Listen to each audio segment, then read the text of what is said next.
Genesis 10 is often called the Table of Nations. Every person alive today stems from Noah's 3 sons. Now these are the generations of the sons of Noah, Shem, Ham, and Japheth. And unto them were sons born after the flood. We're not told of Noah having any more kids. We're only told of these 3 sons. So here we're going to see the beginnings of the first 3 nations, but these 3 nations quickly divide into many nations. The sons of Japheth, Gomer, and Magog, and Madai, and Javan, and Tubal, and Meshech, and Taras. And the sons of Gomer, Ashkenaz, and Riphath, and Togarmah. And the sons of Javan, Elisha, and Tarshish, Kittim, and Dodanim. But these were the isles of the Gentiles divided in their lands, every one after his tongue, after their families, in their nations. I believe Japheth ends up populating a majority of the world, Russia and Europe first, but it was the Europeans that led to discovering the Americas and Australia. Japheth stayed near the Ark, and his kids expanded west, north, and east. It just so happens to be near the Caucasus Mountains, which is where the word Caucasian comes from. I'm going to speculate that Japheth might have been the lightest skinned of the 3 sons of Noah. The word Gentiles is first used here, but notice that it's referring specifically to the sons of Japheth. I'm not sure what that means for Shem and Ham. I think the word Gentile might have another aspect to it that might have been forgotten. We tend to think of the Gentiles as being the opposite of the Jews or the Hebrews. If you're not a Jew, you're a Gentile, right? I'm not so sure.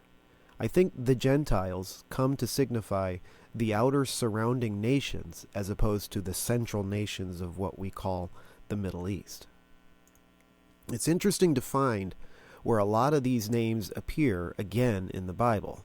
One of the big mysteries of studying the end times includes the name Magog. It's believed Magog became Russia.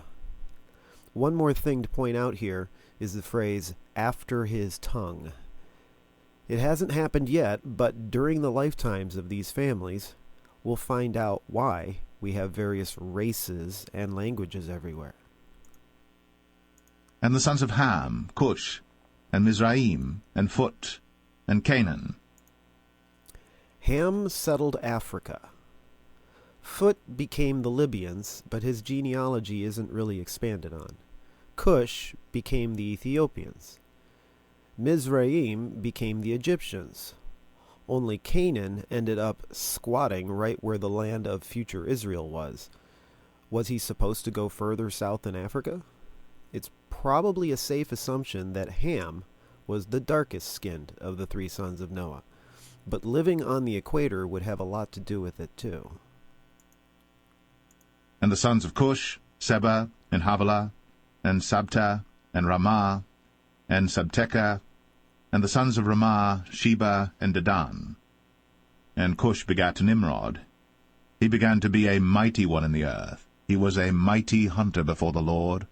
Wherefore it is said, even as Nimrod the mighty hunter before the Lord.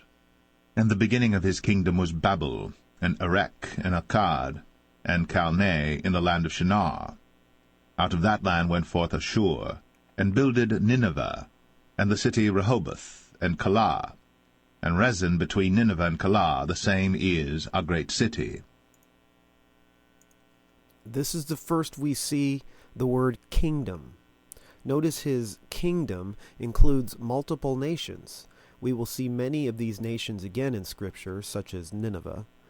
But the big one to notice is Babel. Our first world conqueror is Nimrod, who is only Noah's grandson, but didn't actually experience the flood himself. I don't see him as a Hitler kind of guy based on this description. I just think he was the big guy who could kill the biggest, fiercest animal to feed his people. This guy's kingdom of Babel will be a big deal in the next chapter. And Mizraim begat Ludim, and Anamim, and Lehabim, and Naphtuhim, and Pathrozim, and Casluhim, out of whom came Philistim, and Caphtorim. These are your Egyptians. The Philistim are mentioned specifically because they become prominent later. And Canaan begat Sidon his firstborn, and Heth, and the Jebusite, and the Amorite, and the Girgashite, and the Hivite, and the Archite, and the Sinite, and the Arvadite, and the Zemarite, and the Hamathite, and afterward were the families of the Canaanites spread abroad. And the border of the Canaanites was from Sidon, as thou comest to Gerar, unto Gaza, as thou goest unto Sodom and Gomorrah, and Admah, and Zeboim, even unto Lasha. These are the sons of Ham, after their families, after their tongues, in their countries, and in their nations. And here's our villain. Remember, these people are literally cursed. They end up being the more evil of these early nations. They will be systematically wiped out in one way or another. I find it interesting that Ham is one of the 3 sons of Noah, and Canaan is one of his 4 sons. This can kind of contrive Canaan as being 1/12, just like Judas Iscariot. Unto Shem also, the father of all the children of Eber, the brother of Japheth, the elder, even to him were children born. Shem is really where the action is. The words Semite and Semitic and anti-Semitic stem from Shem. Therefore, the belief that anti-Semitism is against today's Jewish people is, I believe, faulty. A lot of people descended from Shem that aren't considered Jewish through being a descendant of Abraham. But I want to point something else out here too. Notice it specifically says, the father of all the children of Eber. He will be Shem's great-grandson, and he will be where the word Hebrew comes from. I want to start playing a little game right here that I'll call Where's Messiah, and point out that Jesus Christ will come from the lineage of Shem and Eber, or the Semitic people and Hebrew peoples. Notice also that Japheth is labeled as the elder. The children of Shem, Elam, and Ashur, and Arphaxad, and Lud, and Aram. And the children of Aram, Uz, and Hul, and Gether, and Mash. And Arphaxad begat Salah, and Salah begat Eber.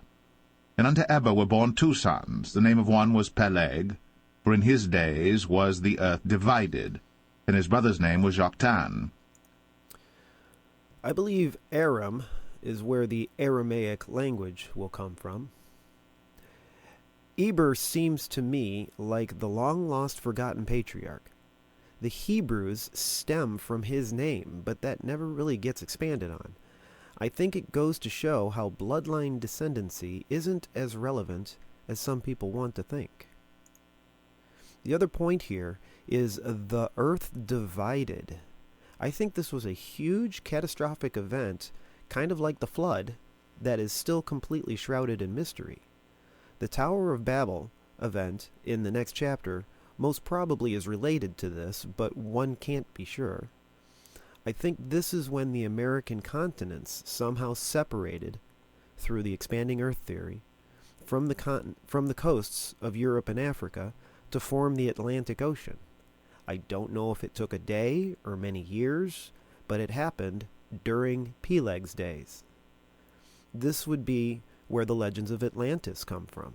I believe the American continents are Atlantis. And Joktan begat Almadad, and Shalef, and Hazarmaveth, and Jerah, and Hadaram, and Uzal, and Diklah, and Obal, and Abimael, and Sheba, and Ophir, and Havilah, and Jobab. All these were the sons of Joktan. And their dwelling was from Mesha, as thou goest unto Sephar, a mount of the east. These are the sons of Shem, after their families, after their tongues, in their lands, after their nations. These are the families of the sons of Noah, after their generations, in their nations, and by these were the nations divided in the earth after the flood. As we continue to play Where's Messiah, Peleg is in the lineage of Jesus Christ. Yet we get this detail about his brother, Joktan, for some reason. I don't know where the Native Americans, India or China, stemmed from yet, but they definitely came from either Joktan or any of the other untraced names in this chapter, such as some of the sons of Japheth.